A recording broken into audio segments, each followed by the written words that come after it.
अस्सलाम वालेकुम फ्रेंड्स। आज बहुत सारे बच्चे खुश भी होंगे और बहुत सारे बच्चे परेशान भी।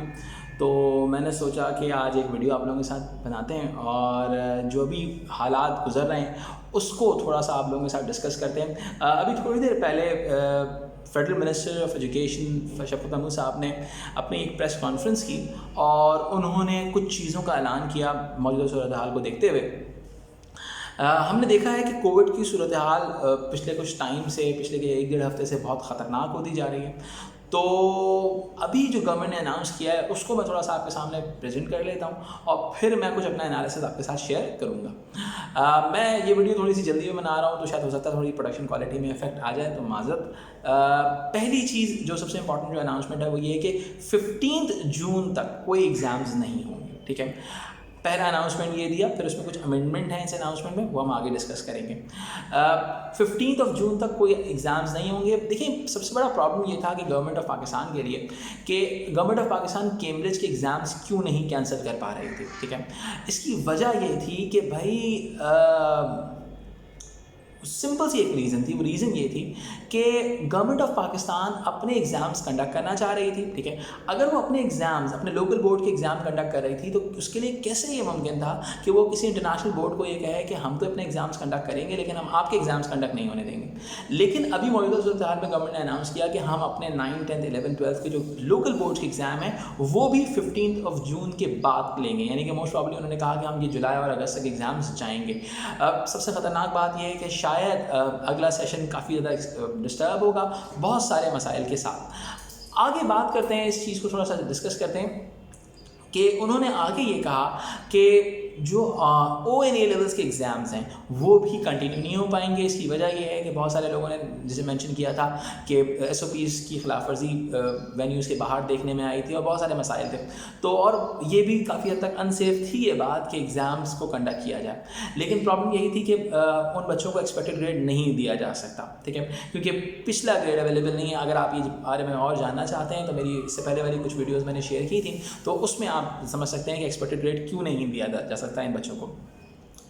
अब गवर्नमेंट ने क्या कहा कि अब कुछ बच्चे जो A2 के बच्चे हैं, ठीक है, अभी जो गवर्नमेंट ने शफकत महमूद साहब ने अनाउंसमेंट की है, अब देखिए इस अनाउंसमेंट के बाद कैम्ब्रिज की स्टेटमेंट आना बाकी है। अभी कैम्ब्रिज क्या अनाउंस करेगा वो हम कभी कुछ नहीं कह सकते। मैं इस वक्त आपके साथ जो बात कर रहा हूँ वो शफकत महमूद साहब की स्टेटमेंट के बाद बात कर रहा हूँ। अभी कैम्ब्रिज की स्टेटमेंट आना बाकी है। हो सकता है बहुत सारे सवाल उठेंगे एक्सेलरेटेड वालों के लिए, AS वालों के लिए, A2 वालों के लिए, वो केस टू केस हम डिस्कस करेंगे। सबसे पहली चीज़ जो सामने नज़र आई वो ये नज़र आई कि उन्होंने कहा कि जो हमारे बच्चे A2 वाले बच्चे हैं उनके एग्ज़ाम्स कंटिन्यू करने की परमिशन दी जा रही है। ये बहुत अच्छी बात है क्योंकि A2 का पढ़ने का पूरा साल ज़ाया होने का अंदेशा था। तो A2 वाले बच्चों को तो ये बात जहन में रखनी है कि अब उनके एग्ज़ाम्स कंटिन्यू होंगे। ठीक है, अच्छा, AS वालों को एक्सपेक्टेड ग्रेड दिया जा सकता है। मुझे लगता है शायद एक्सपेक्टेड ग्रेड दिया जाए या फिर उनको अक्टूबर नवंबर में दिया जाए। लेकिन जिस तरह से कैम्ब्रिज ने अभी अनाउंस किया हुआ है कि वो एक्सपेक्टेड ग्रेड नहीं देगा, तो उससे मुझे बहुत क्लियर है कि शायद ये इनको जो है अक्टूबर नवंबर की तरफ लेके जाया जाएगा। अब इन बच्चों के लिए A2 एक बड़ा प्रेशर वाला साल होगा। अब वो किस तरह से हो गई चीज़ें उस हवाले से मैं आगे वीडियोस भी बनाता रहूँगा।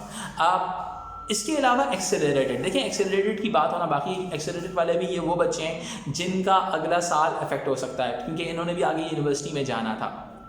ऑल दो शफकत महमूद साहब ने कहा है कि वो पाकिस्तानी यूनिवर्सिटीज़ को इस हवाले से मेक श्योर करने की इंस्ट्रक्शन देंगे कि वो अपने जनवरी तक एडमिशन्स को ओपन रखें और बच्चे जनवरी तक एडमिशन्स ले सकें। ठीक है, तो ये बात तो सामने है। लेकिन एक्सेलरेटेड वालों के हवाले से स्टेटमेंट आना बाकी है कि एक्सेलरेटेड वालों के एग्ज़ाम्स होंगे या नहीं, क्योंकि एक्सेलरेटेड वो बच्चे होते हैं जो A2 और AS दोनों मिला के पेपर्स दे रहे होते हैं।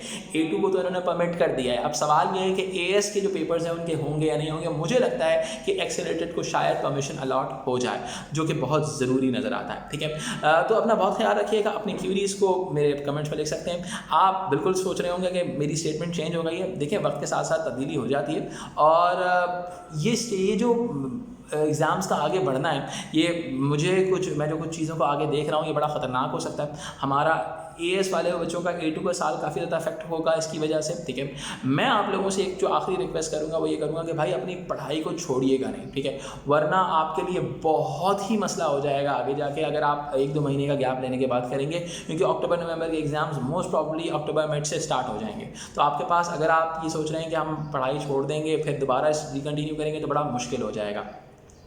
तो जनाब अपना ख्याल रखिए। मुझे उम्मीद है आपको ये वीडियो अच्छी लगी होगी। अगर अच्छी लगी तो अपने कमेंट्स में ज़रूर बताइएगा। इसके साथ ही अब्दुल्ला शामी को दीजिए इजाज़त। अल्लाह हाफ़िज़।